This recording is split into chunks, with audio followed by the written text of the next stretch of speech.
There's obviously no way I could know how many of you watch professional wrestling or have watched it or are familiar with the terminology from it. But I am so ready for the Josh Allen heel turn. And if you're not familiar with what a heel turn is, it's when a good guy essentially becomes a bad guy. Somebody that the crowd cheers becomes somebody that the crowd boos. And I don't necessarily mean that in the sense of Bills fans. But Josh just has this nice guy persona. Everyone seems to like him. Go full bad boy on me. I guess it's a little bit more difficult to explain when it pertains to a football player.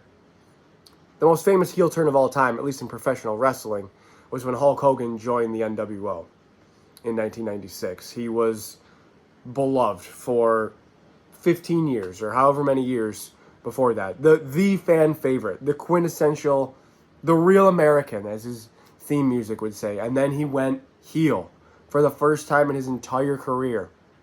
And you know what happened? Eventually, they just became the cool guys that everybody loved, that everybody wanted to be a part of. I need that for Josh Allen. Because this ain't it. And it's not Josh Allen's fault. I'm not blaming him. I just think because he's the quarterback of the team, he can change the attitude like that for everyone, fans included. Because he touches the ball on every play. Because it's the most important position in sports. Not only on the team, but in sports. I just need Here's a sports analogy for you. I hate LeBron James. He was one of my least favorite athletes of all time.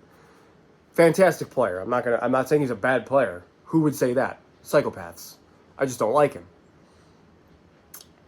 Game 6 against the Celtics. I believe it was in 2012. Now I'm dating myself back 10 or 11 years here. Game 6, Miami Heat against the Boston Celtics in Boston. Boston was up 3-2 in the 7-game series in the Eastern Conference Finals. Chance to put them away.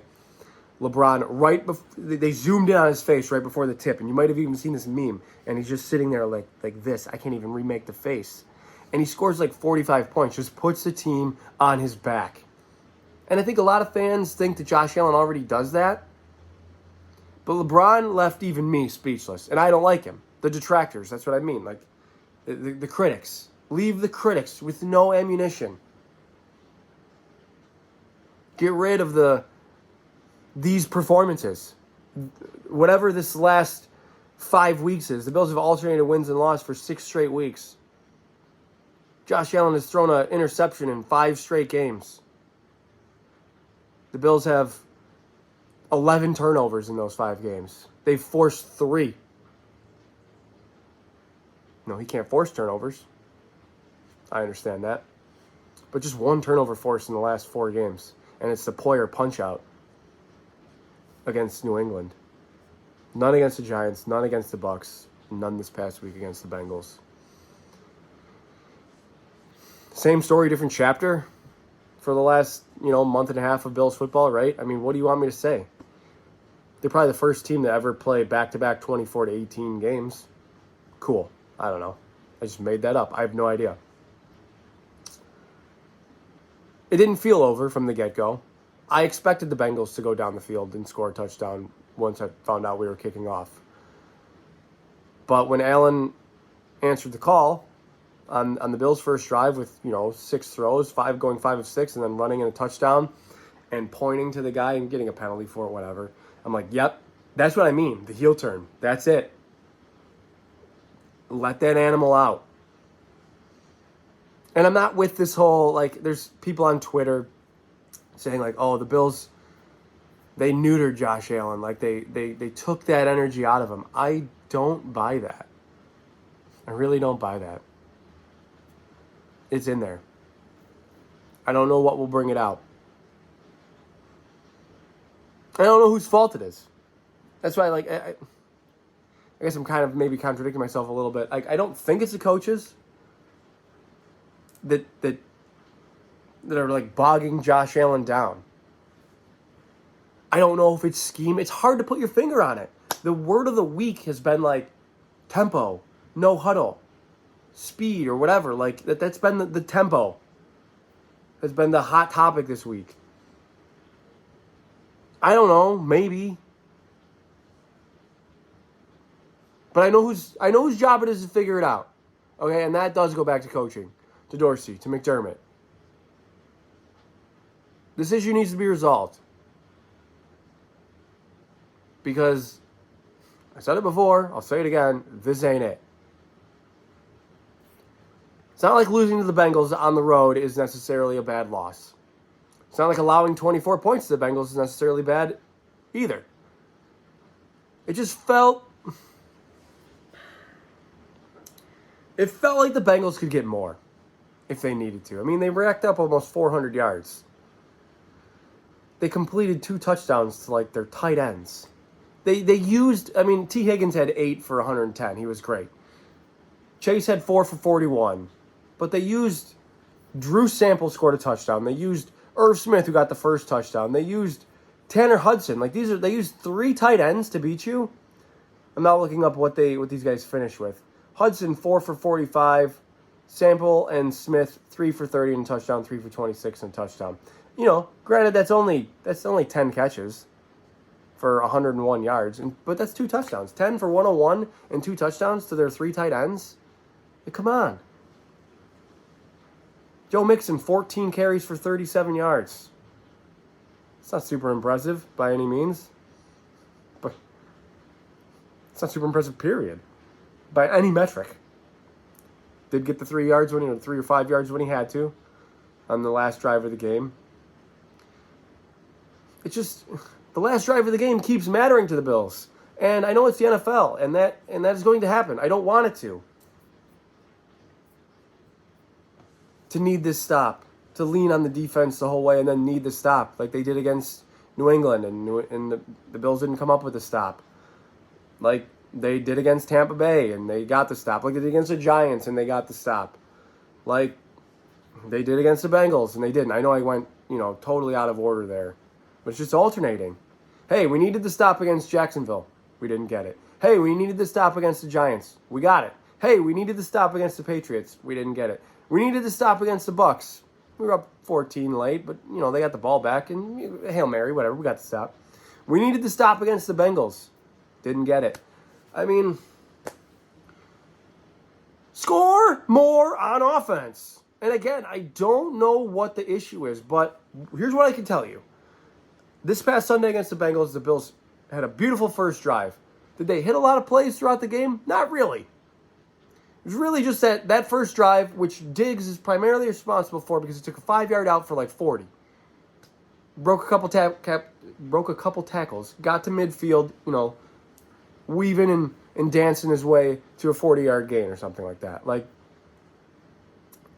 And then you score on the last drive, Diggs. In the middle, you have a nice field goal drive, a couple of turnovers. One of them on a pretty nice drive that might have got you back in the game. But, it's just a bunch of junk. Punts and turnovers and a field goal. What's going on? I wish I could explain it. I don't know what it is. I listened to Dan Orlovsky on NFL Live kind of explain it, how a lot of the Bills' formations look the same. He's like, hey, look, they're a good offense. They're still a good offense. They just need to be great. Because the defense has been struggling, obviously, with all the injuries, and they're not getting any better. But they haven't been great. Their formations, a lot of their formations look the same. The 2x2, 2 receivers on each side. He brought that up. How the motions aren't necessarily creative. There's nothing that, not nothing, but there's little that makes a defender, a linebacker, or a safety communicate to the corners or communicate to the D-line or communicate to each other before the snap or even during the snap. There's not a lot of thinking that the defense has to do because the Bills kind of just present it as is and go with it. Last year, the past 2 years, a lot of people got into this. Last year, really, because the offense has been, with the exception of the Vegas, Washington, Miami run there, weeks 2, 3, and 4, the offense has struggled for almost a year now. And a lot of the talk last year was like, oh, teams just like to run this cover 2 shell against Mahomes, Burrow, and Allen, etc. And rather than kind of just force teams out of it, I guess, with talent, with scheme, or whatever, the Bills just sort of seem confined to playing against it. Like, all right, we'll try this. Maybe this will work against it. Like, oh, maybe make them work harder or get out of that. You know what I mean? You know what I mean? I'm flustered. I'm flustered. Still, I probably said that last week. Yes, part of that is on Ken Dorsey. Yes, part of it's on Sean McDermott. Yes, part of it is on Josh Allen. That's why it's so hard to come back to pinpoint one thing. You can't convince me that the guys aren't being schemed open. I've seen charts. I've seen the EPA, all that stuff, the DVOA, and the Bills are still pretty decent at it. And I like to pay attention to those things because I think smart people do. But they're still, like, this is an age-old adage. The eye test. They're failing the eye test. I'm watching the games. Like, you can chart anything you want, but I'm watching the games and I'm seeing what's going on. They're missing something. Some people will say it's a wide receiver too. I don't necessarily agree. I see Davis open on certain plays. I see Josh Allen getting baited into interceptions. Like, it just seems like the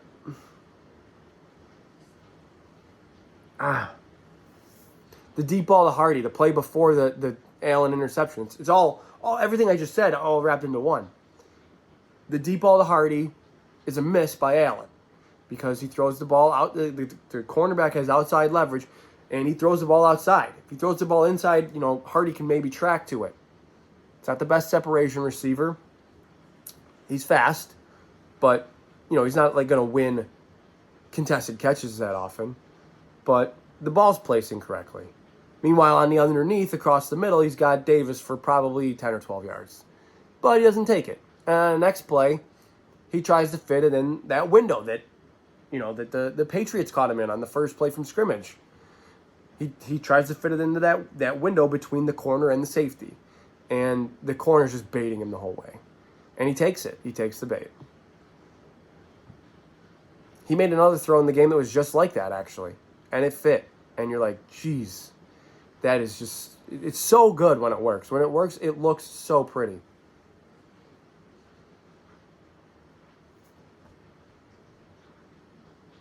Figure it out, man. I'm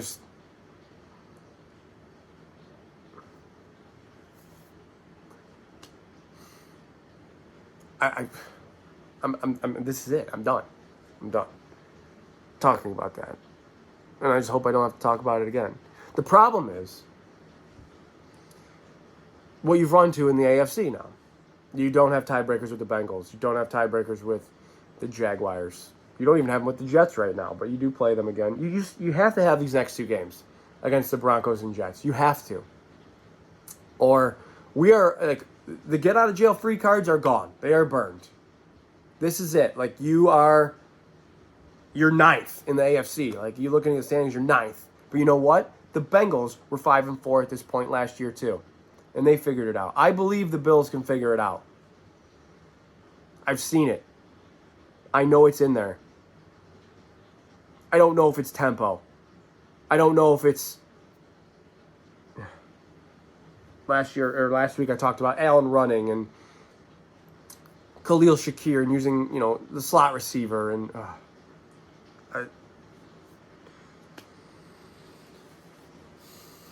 you can tell how stressed I am. I'm sure you are too. Like, this is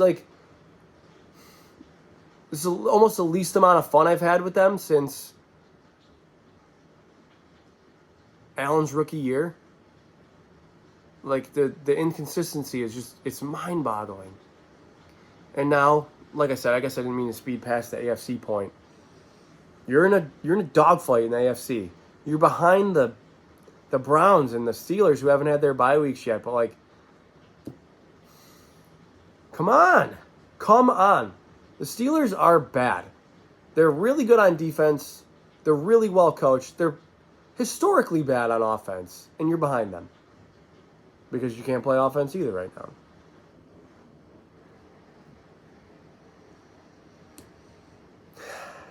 Denver comes in this week.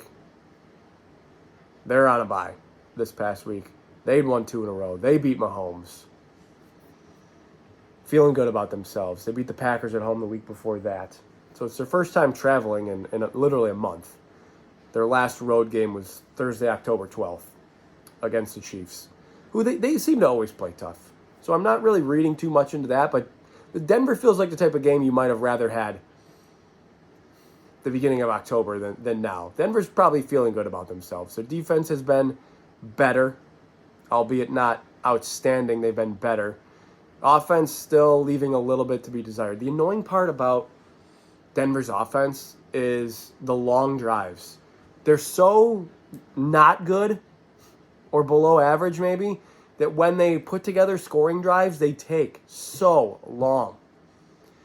Like they have 6 and 8 minute drives pretty regularly. Their scoring drives are like regularly, I feel like 6 and 8 minutes because it's like 3 yards, 5 yards, 4 yards, 7 yards, 6 yards. Like they don't hit a ton of big plays. They just nickel and dime you down the field, and it's so annoying. But they're certainly prone to turnovers. They're certainly prone to sacks. But the Bills are beat up on defense. You know, Terrell Bernard's in concussion protocol. This is beyond the Jones and Milano White thing. Bernard's in concussion protocol. Benford has a hamstring injury. Hyde has an injury. Poyer has an injury. This is early in the week. Like, this is a sick joke. Like, I'm sorry I keep pausing. The more I keep talking about it, the more it's just like, the more it drives me to become speechless. Like I said, it's just not fun right now. It's really not fun.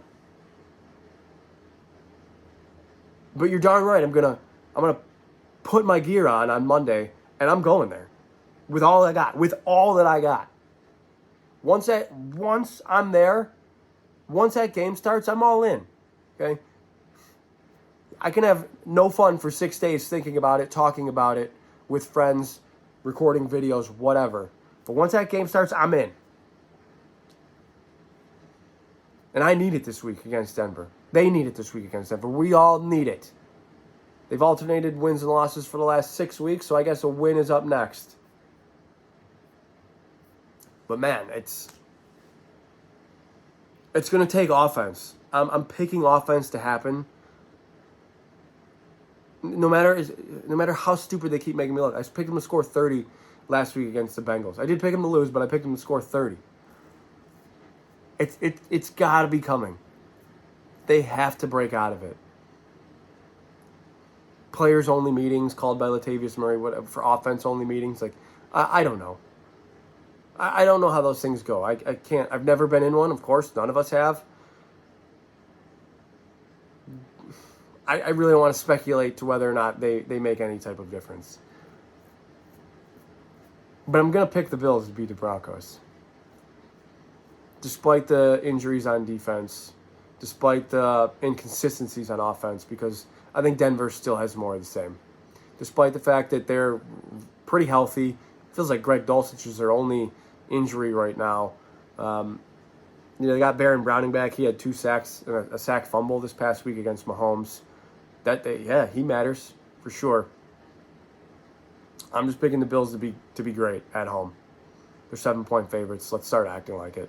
Haven't covered in like 6 weeks either. Let's show up and show out.